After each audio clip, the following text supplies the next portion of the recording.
kesejahteraan mental yang buruk. Menurut survei Mental Health Quotient memberikan skor mulai dari minus 100 hingga 200.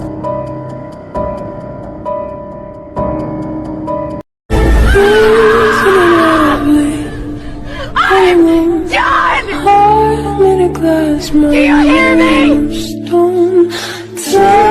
I've lost everything!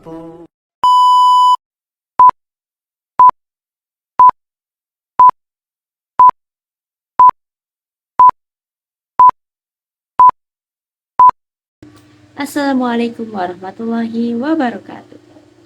Yang terhormat Bapak dosen pengampu mata kuliah Cyberculture, yaitu Bapak Babay Barnawi MSI, dan yang saya hormati pula rekan-rekan mahasiswa KPI 1B dan para penonton yang menonton video ini.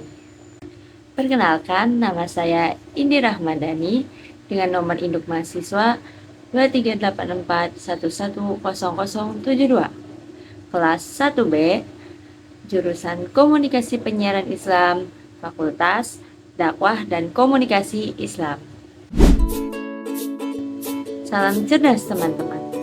Kita berada di saluran edukatif untuk menjelajahi dunia pengetahuan bersama.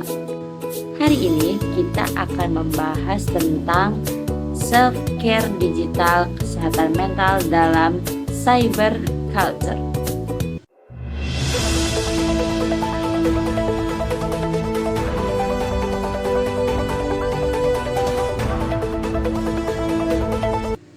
Pertama-tama, kita perlu memahami bahwa kesehatan mental bukanlah hanya tentang ketiadaan penyakit mental, tetapi melibatkan kesejahteraan emosional, psikologis, dan sosial secara menyeluruh.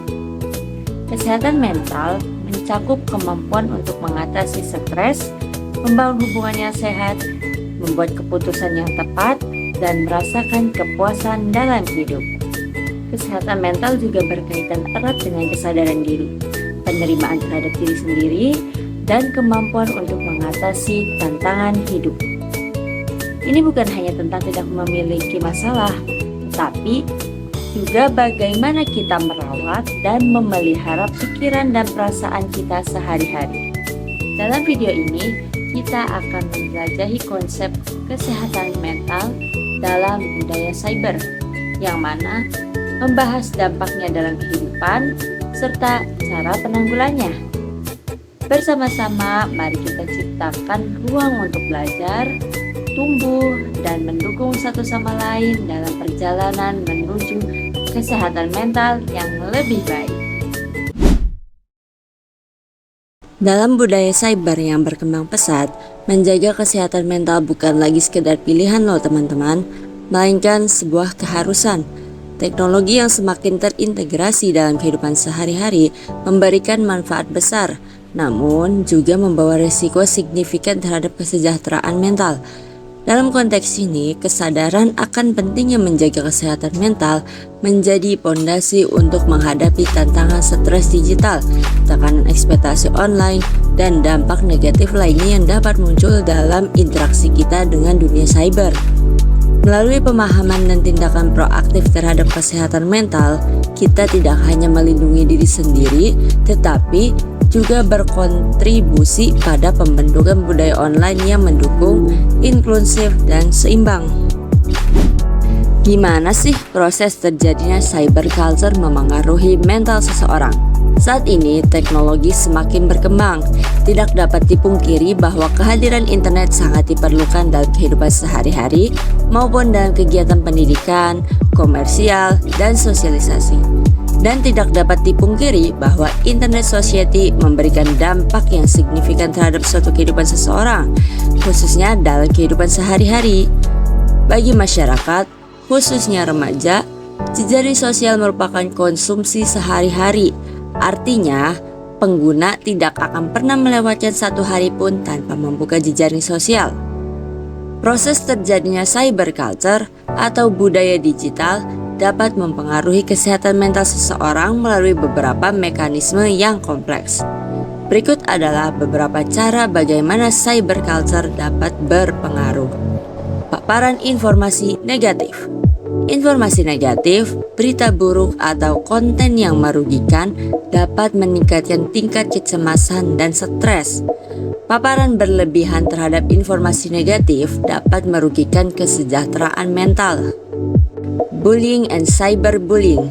Cyber culture memberikan platform untuk intimidasi dan cyberbullying yang dapat merugikan kesehatan mental dan menyebabkan tekanan psikologis. Kekhawatiran privasi. Kekhawatiran tentang privasi online dan potensi eksploitasi data dapat menciptakan ketegangan dan kecemasan terkait dengan keamanan digital. Overload informasi. Sumber informasi yang melimpah dan cepat dapat menyebabkan overload informasi, mengganggu konsentrasi, dan memberikan dampak pada kemampuan individu untuk memproses informasi dengan bijak. Selanjutnya, apa sih dampak positif dan negatif cyber culture bagi kesehatan mental? Dampak negatif. Yang pertama, perbandingan sosial dan rasa tidak memadai. Pemaparan terhadap kehidupan orang lain melalui media sosial dapat menciptakan perbandingan sosial yang merugikan, menyebabkan rasa tidak memadai dan rendah diri. Isolasi sosial. Meskipun terhubung secara digital, penggunaan teknologi yang berlebihan dapat menyebabkan isolasi sosial dari interaksi langsung yang penting untuk kesehatan mental. Kurang fokus dan konsentrasi. Kecanduan media sosial dapat membuat penggunanya kurang fokus. Menggunakan ponsel terlalu lama dapat mengganggu sistem fungsional otak yang membantu Anda berkonsentrasi. Terlalu fokus pada apa yang terjadi di media sosial akan mengalihkan perhatian Anda secara real time. Jam tidur yang terganggu. Kualitas tidur yang baik yaitu tidur yang cukup. Penting juga bagi kesehatan. Namun, jika masih saja bermain handphone untuk membuka media sosial di waktu tidur, hal tersebut justru akan membuat Anda semakin sulit untuk tertidur. Dan juga, cahaya dari ponsel itu tidak baik bagi tubuh yang membuat susah tidur. Dampak positif. Dapat menginspirasi. Gaya hidup sehat. Di era sekarang, gaya hidup sehat sangat penting untuk dilakukan dalam upaya untuk bertahan hidup di tengah kondisi iklim yang kurang menentu. Dengan berkembang pesatnya teknologi, akses informasi mengenai hal ini sangat mudah ditemukan dan juga dapat digunakan sebagai alat motivasi.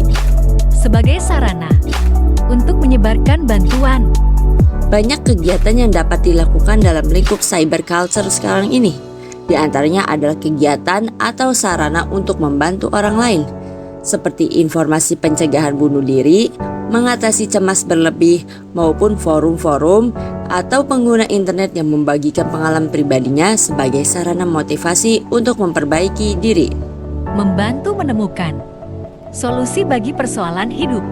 Cyber culture merupakan era yang serba ada, yang mana solusi-solusi persoalan hidup dapat dengan mudah ditemukan. Seperti yang kita ketahui, manusia tidak luput dari yang namanya masalah. Banyak yang di antara kita malah memilih memendam masalah tersebut hingga berlarut-larut, yang mana mengakibatkan masalah pada kesehatan mental, contohnya seperti depresi. Saat ini, sudah semakin banyak orang yang mencari solusi untuk hal tersebut melalui internet. Cara penanggulangan atau menyembuhkan gangguan mental yang disebabkan oleh cyber culture. Penanggulangan atau penyembuhan gangguan mental yang disebabkan oleh cyber culture melibatkan pendekatan holistik yang mencakup aspek online dan offline. Berikut adalah beberapa langkah yang dapat diambil. Konseling dan terapi. Konseling atau terapi dengan profesional kesehatan mental dapat membantu individu mengatasi dampak psikologi cyber culture, memberikan ruang untuk berbicara tentang pengalaman online dan offline. Keterampilan pengelolaan stres dan emosi. Pelajari keterampilan pengelolaan stres dan emosi untuk mengatasi tekanan online. Ini bisa mencakup teknik relaksasi, meditasi, maupun olahraga. Batas waktu online yang sehat. Tentukan batasan waktu untuk penggunaan perangkat dan media sosial. Hal ini dapat membantu mengurangi stres digital dan memberikan waktu untuk aktivitas offline yang mendukung kesehatan mental. Digital detox. Sesekali lakukan digital detox untuk mematikan perangkat elektronik untuk memberikan waktu istirahat dan pemulihan mental. Kesimpulan materi kali ini adalah kesehatan mental menjadi hal yang sangat penting. Walau tidak terlihat secara fisik, namun gangguan mental dapat menggerogoti manusia dari dalam. Dengan mempunyai mental yang sehat, kita dapat beraktivitas dengan baik, percaya diri, dan yakin dengan segala potensi yang dimiliki serta bisa memanfaatkannya. Selain memberikan energi positif terhadap diri sendiri, mental yang sehat dapat menular ke orang sekitar, sehingga bisa memberikan semangat dan aura yang ceria. Saat kita mengalami gangguan mental, kondisi pikiran kita juga mengalami kekacauan, sehingga sulit untuk fokus, mudah tersinggung, dan banyak lagi efek negatif yang ada. Jika mental sudah rusak, maka gangguan itu perlahan-lahan akan memberikan efek samping dalam karakter dan tindakan kita. Karenanya, tindakan kita akan buruk pada orang di sekeliling. Saudara-saudara yang luar biasa, terima kasih telah menyertai perjalanan kita dalam menjelajahi kesehatan mental di era cyber culture ini. Mari kita terus saling mendukung, menghapus stigma, dan membangun lingkungan online yang lebih sehat. Ingatlah, kesehatan mental adalah aset yang perlu kita rawat bersama. Sampai jumpa di konten edukasi berikutnya. Tetaplah peduli terhadap diri sendiri dan orang lain. Saya Indi Rahmadani, mohon maaf bila ada kekurangan maupun kesalahan dalam video ini, baik secara sengaja maupun tidak disengaja. Terima kasih banyak untuk perhatiannya. Wassalamualaikum warahmatullahi wabarakatuh.